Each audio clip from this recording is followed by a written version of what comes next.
Good with your Actually, yes. What can I get for you? Beer? Yes, what kind of beer? That question Like for you. IPA? Yes, sir. Light dark. Everywhere. We're going to We want to fill this room. Yes. There were a lot of people interested. No, not loud enough. All right, it's time for my set of the Copa. I want everything louder than everything else.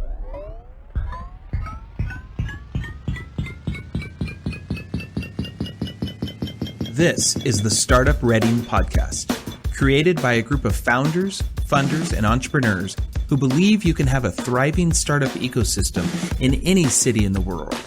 So they created one in theirs, Redding, California. On this episode of the Startup Reading Podcast, we're going to bring you along to our most recent pub talk where Joshua David Miller presented for a few minutes on the concept of ideation, and then we threw everybody into an exercise where they had to go through the process of trying to have a good idea. And of course, one can't have a good idea. One can only have an idea and then do the work to make it good. So at the end of this, you're going to hear 4 or 5 60-second pitches of these ideas that are only 45 minutes old. And as we reminded them on that night, these ideas are only 45 minutes good. It's really amazing and exciting to see what people can accomplish in just a short amount of time when we release them from the tyranny of having to have a good idea and just let them have fun. Let them ideate and come up with ideas that are worth pursuing. We hope you enjoy this. I will apologize for the sound quality. Not only are we new here and just getting started and learning how to use our equipment, the room was very noisy and we almost didn't release this just because of the sound quality. However, we thought the experience was worth sharing. So if you will give us some grace on this one, we'd greatly appreciate it. Hey everyone, thanks for coming. This is the very first pub talk of Startup Reading. What's a pub talk? Well, first, pub talk is sponsored tonight by Startup Reading, by the EDC. Thank you, Tony and Todd, for pitching in here, and by Icon School of Entrepreneurship. So Kirk is right there. He is the founder of Icon Coaching, and then their startup is Icon School of Entrepreneurship, where they're going to teach entrepreneurs how to take the next step in your business. So Pub Talk is it's Startup Reading's regular recurring gathering of people that like this stuff, like the startup stuff, every 6 weeks. And it's typically going to follow this format, a little bit of community time, which you experienced. Then it's going to have a speaker or a topic. Tonight's ideation. We'll have another one coming in 6 weeks. I'm going to hand the mic over to Josh Miller, who's going to be taking us through some stuff on ideation and the activity. We're going to have a lot of fun. Thank you for coming. All right. Thank you very much for that spirited introduction, Luke. So I'm actually not going to talk very long tonight because, as Luke mentioned, the pub talks are really about a little bit of socializing, a little bit of content, and then an experiential component. Because what we really want to do is take this time where we have all these great minds in a room together and use that to build something together, to build a community. Use that to build something to kind of move us as a community forward. And so our first topic here, I think is fitting, is on ideation, because that's coming up with an idea, right? Is whatever a startup has to do first is to have an idea. We'll go a little bit more into that. But then once we get through a little bit on ideation, on what it is and what an idea is and one particular technique that you can use for creating an idea, we're actually going to break up into groups and we're going to create some startups right here on the fly. So we're going to go from nothing but a single word to a set of startups that have real pitches in 45 minutes.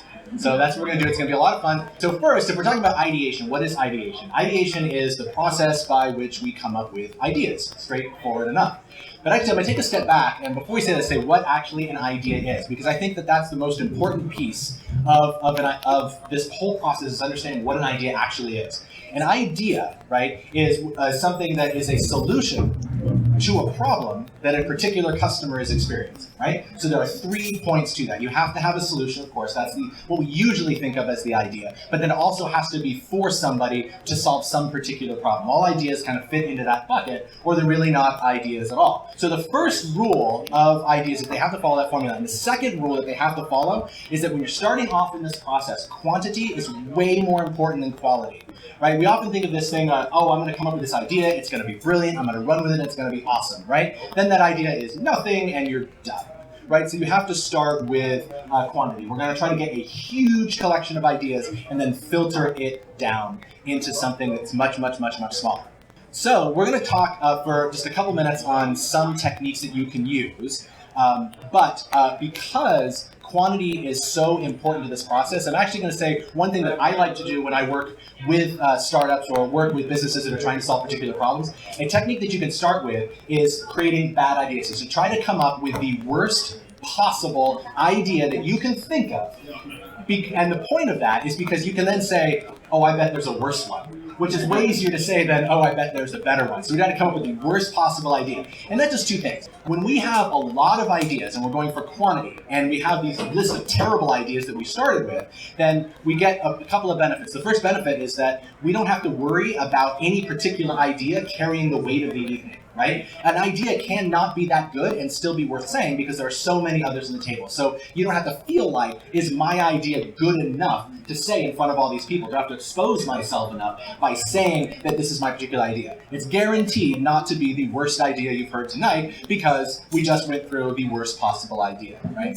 So those are the two benefits that you get from that. You take the weight off of an idea and you make people more comfortable with saying.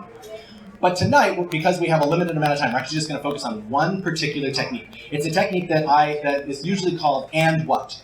So you take some starting point that you have, and then you do, okay, that thing and something else. And you create a massive, massive list of blank and blank. So you start with one thing and another thing and another thing, and you create this big list from which you then generate ideas, right? It's a really simple formula. It's easy to master, all right? So here's an example. One example, right, is let's say we're at a starting point and I wanted to start with wine. Let's say I was an existing wine distributor and I wanted to find a new market, or let's just say I wanted to get into the wine business for some reason. So wine is my starting point, right? So I'm gonna say, okay, my starting point is wine.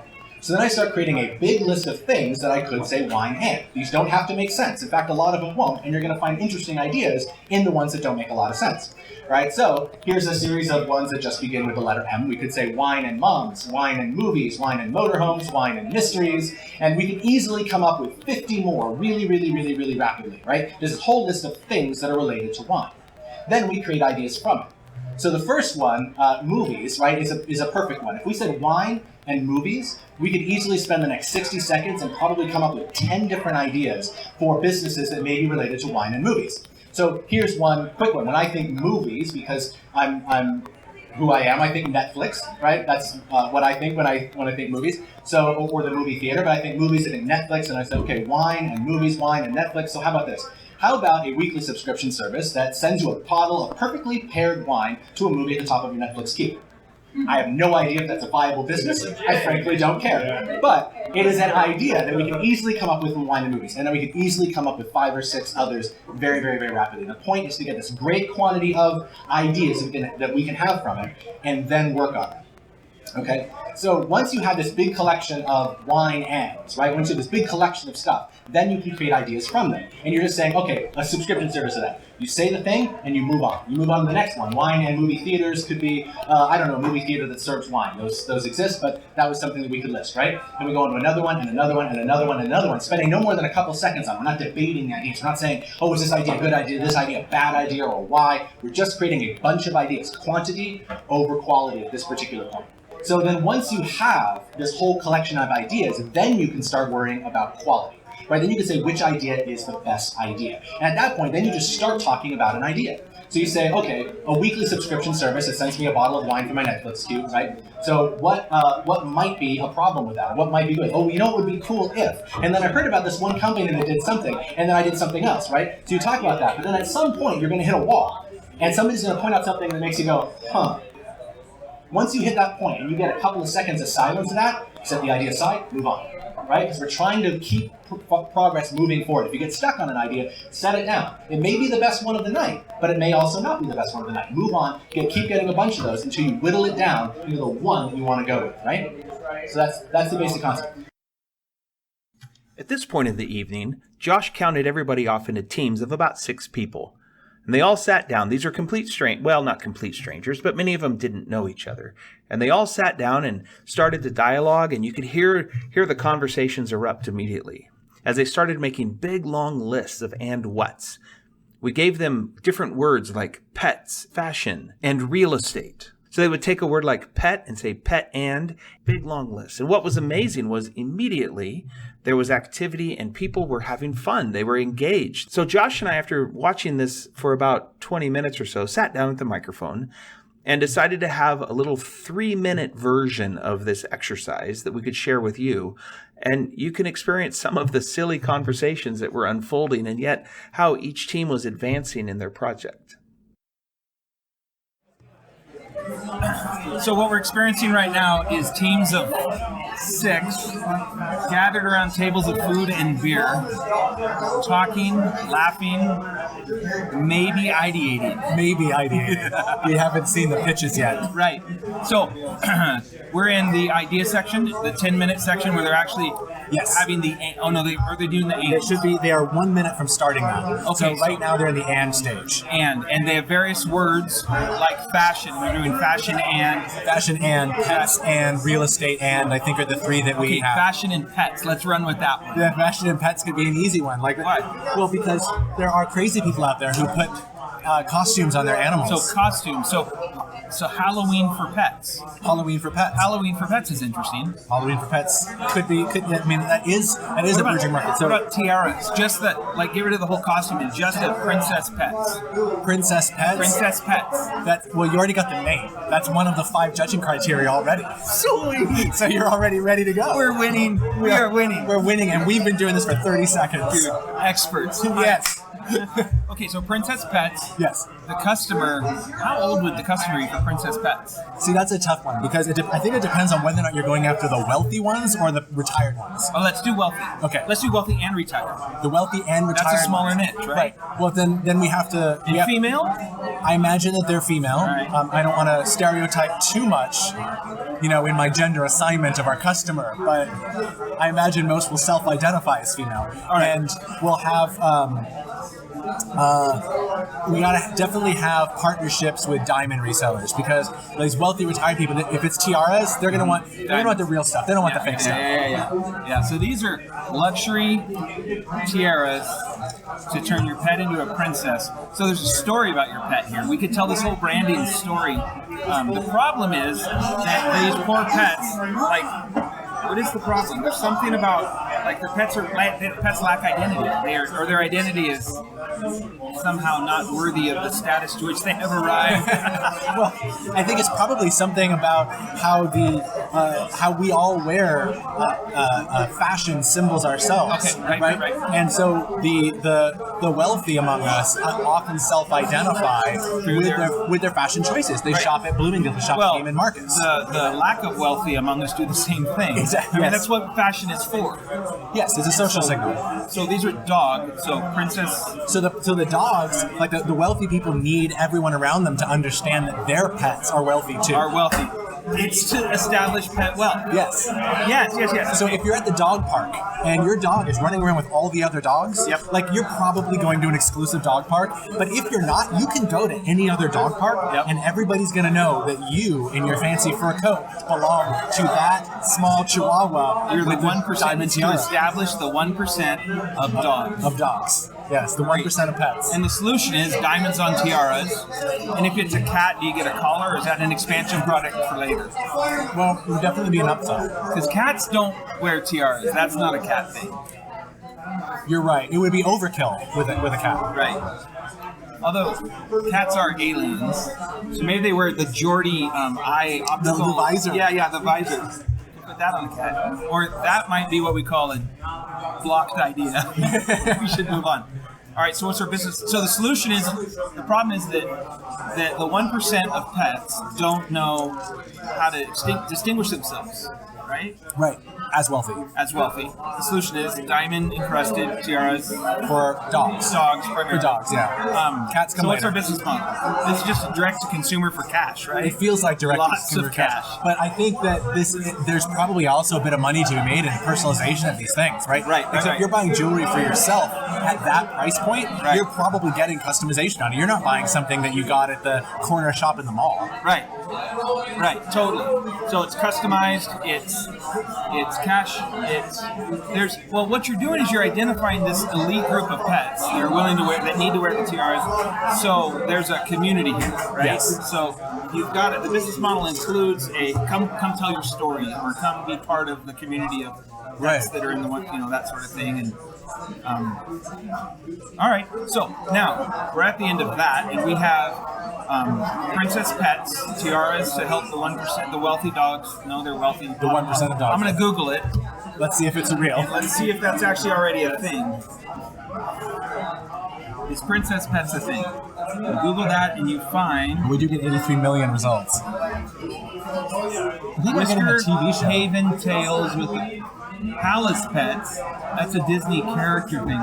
So Disney might actually Palace Pets. So Palace that's close. Pets. It's a Disney show. Disney Princess Palace Pets from Toys R Us. Yep. Okay, so that might either help or really, really hinder. Right, because that's definitely the wrong segment here. Right. So what about dog? How do you spell tiara? TIA. TIA.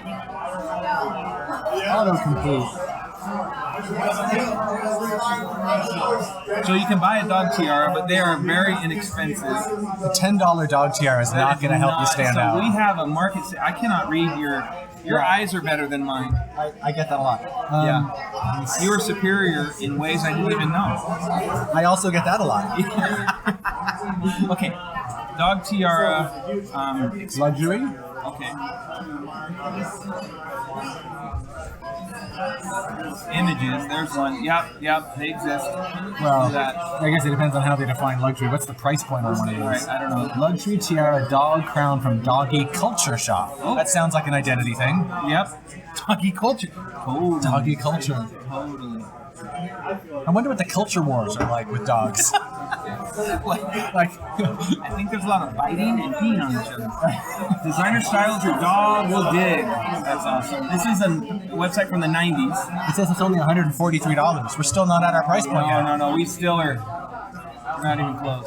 We ready to move them on? Yeah, I'm just gonna help everybody move on to the actually exploring an individual idea. Right. So the idea simply is that even with something as crazy as, or what we thought was Princess Pets, there's actually a TV show in the Disney space. There's inexpensive pet tiaras available all over the place. There's moderately priced pet tiaras. We haven't found any high price, which means there is a market here that we stumbled into, and we might actually be able to launch a viable business here. Of course, we'd have to go through all the other steps of validation and VP and all that stuff. But even in this crazy 3-minute attempt to ideate, we came up with something that's actually happening in the market. So we'll check back in with the teams and see how they're doing and get ready for their 60-second pitches shortly.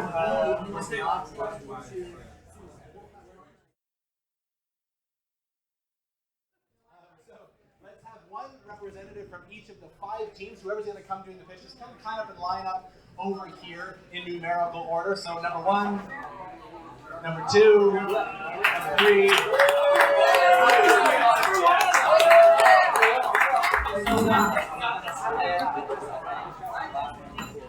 5 teams. Here are the 5 things you have to do. Once again, you have to have some type of working title for your business. It's okay if it's only 45 minutes good. You have to have a particular customer for whom you're solving a particular problem with a particular solution, and you have to have a way of making money with it, right? So you have those 5 things in order to make this work, all right? And we're going to do judging based on kind of an audience favorite thing here, with any ties going to a little runoff round. We'll do a little round robin thing to get there, right? So that's how this is going to work.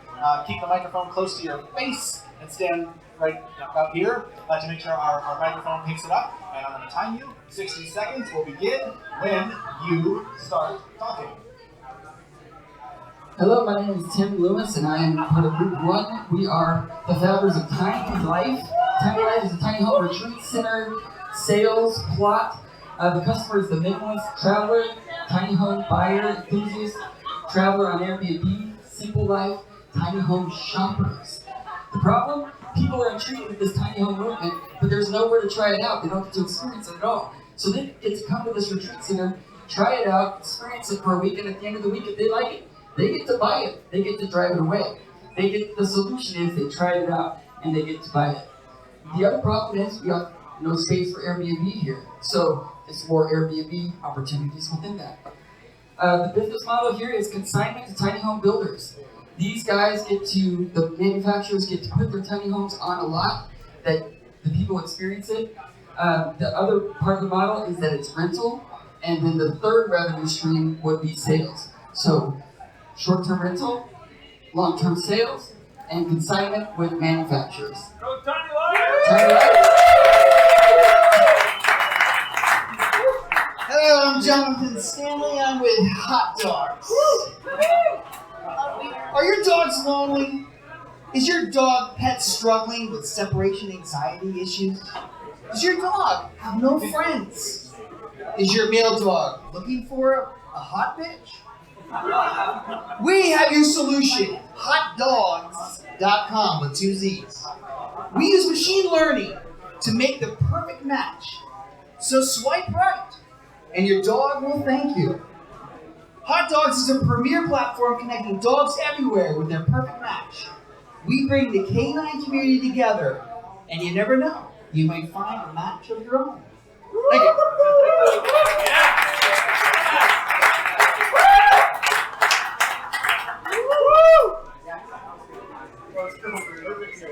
Okay. It's hard to follow that one. Okay. Nothing can separate you and your dog, but maybe an accident can. So, I'm Rachel Kissinger, and I am pitching Me and My Dog. It is fashionable in the sense that it's a custom-made doggy pet car seat that it straps to your counselor, your center console, and it keeps your dog safe. If you were to get in an accident, if you were to slam on your brakes, imagine how many people travel, how many people are in their cars, how many people take their best friend with them everywhere they go, and they want to be safe, they want their dog to be safe. And so it's going to be made out of American-made products. It's going to be made tough and strong. It's going to last the length and the life of your dog. It's customized. You can get them in pink, you can get them in black, you can get them in whatever color you want.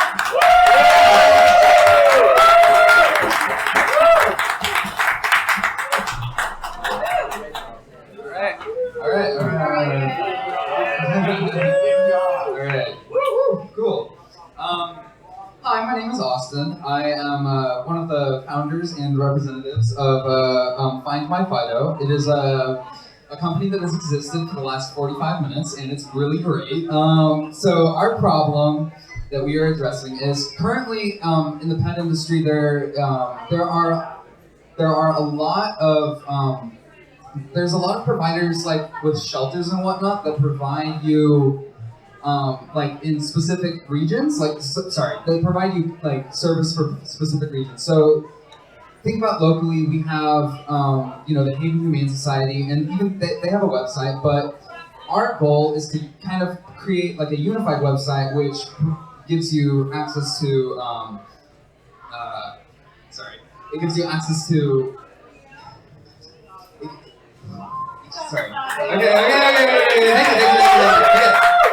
so it gives pet lovers and new couples, that's our demographic, the ability to find their perfect match. So we have a database that we're working on that goes through several thousands of pet breeders, and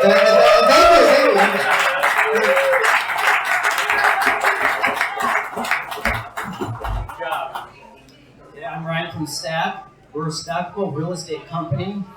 We make modular stackable real estate components. So you can purchase a plot and we'll take you higher. Our customers are investors and developers. The problem is optimizing the profitability of your current plot.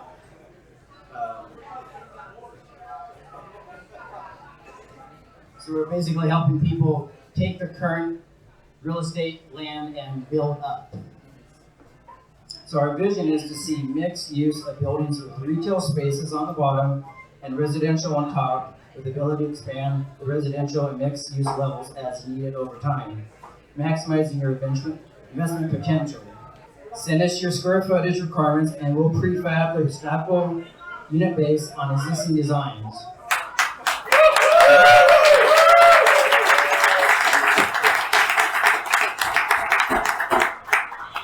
All right, that was awesome. One big round of applause for everybody.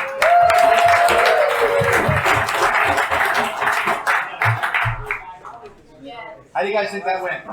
Good. Really good. Number 2! Woo! Number 3!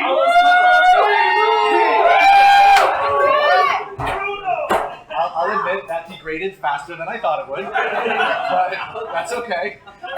So yes, very, very, very well done. So I do have a couple of quick things that I want to say. Then we're going to hear pocket points, which I'm really excited to hear that pitch. So a couple of really, really quick things. So most importantly to note, right, is that 45 minutes ago, these were nothing but words that I scrawled on a piece of paper, actually on a dry erase board that I then took a photo of like an hour before I got here, at best, right? And then you guys spent 45 minutes turning that into something that you can actually pitch in 60 seconds. So that's pretty amazing, right? Yeah. That's good. Okay. That's seriously awesome. And the other thing that I mentioned earlier today that I want to come back to again is that ideas are starting points. They're literally the starting line, and there's a reason for that, right? Is that oftentimes that what we think about when we think about ideas and how I'm going to start my startup is that we say, oh, I have this idea, it's near and dear to me, close to my heart, I'm going to keep this idea, I'm going to hold it to myself, I don't want to get it out too soon, I don't want to pitch at pitch breakfast, I don't want to go and tell my friends about it, I don't want to do anything because this is an idea that's really close to me, right? Because we think that our ideas are inherently valuable. The key lesson that every entrepreneur has to learn is that ideas are inherently not valuable. They're just not. That's why there's no market on the internet you can go to buy startup ideas, because they're not valuable. They're just not. And the reason is that it's not the idea that has value. It's what you do with that idea that has value, right? There are billions of people on the planet, and the chances of you being the first person to think of that idea are essentially zero, right? And when you start someplace with an idea, you run with it, and you move around, you pivot, which is the term we use in the startup world. You start pivoting around and doing different things that you end up someplace completely different than where you started, because ideas are only starting points. Right? So you started with a seed, which was just a word, and you guys created a startup from that, right? That's it. You're all entrepreneurs now. Check. And then you're going to keep pivoting and keep rolling and keep taking chances and moving things around until you find something that actually works, because ideas are only starting points. And it's really, really important to remember that it's actually about the journey. What's not valuable are ideas. What's valuable are you, and what's valuable is your execution. That's what actually matters at the end of the day. Tiny Life and Hot Dog? All right. Let's do a runoff. The two finalists are Tiny Life and Hot Dog. All right, so Tiny Life.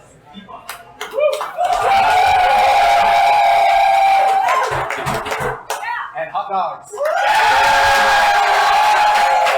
And the winner is Hot Dogs.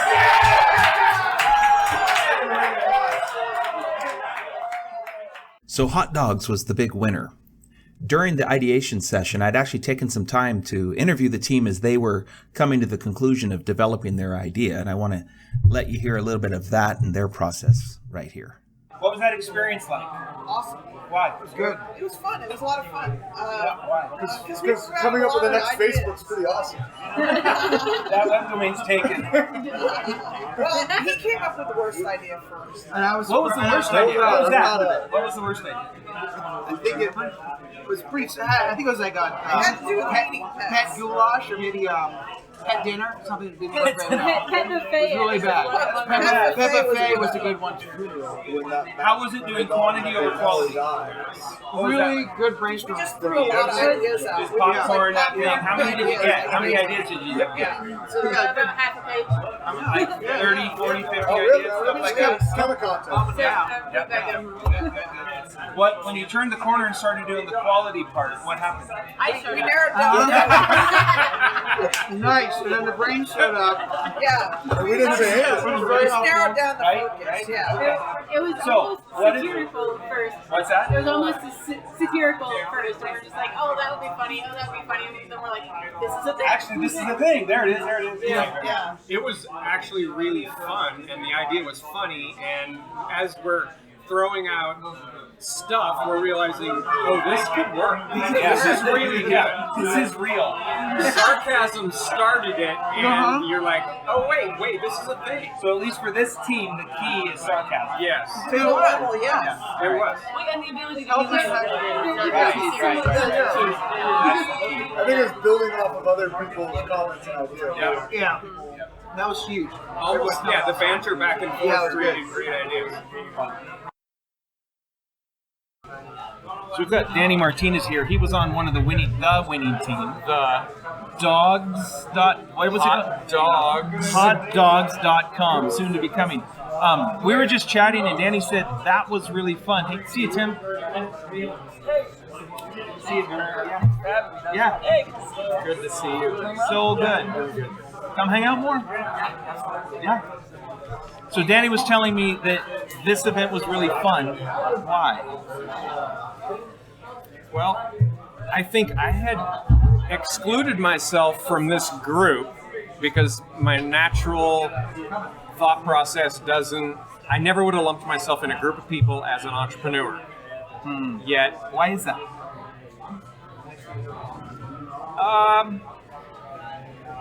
Maybe because it's not the first place my brain goes. Yeah. And I don't think like a lot of people in this room, yet being around them, because I just love these people and I love how much fun they're having. As soon as I started having fun, I felt just as creative as everybody else sitting at the table, and it's contagious. Right. Yep. Welcome to entrepreneurship. Yeah. So what else did you tell me more about why this was fun? You didn't see yourself as being part of this group, but you found out you are. Yeah. What else?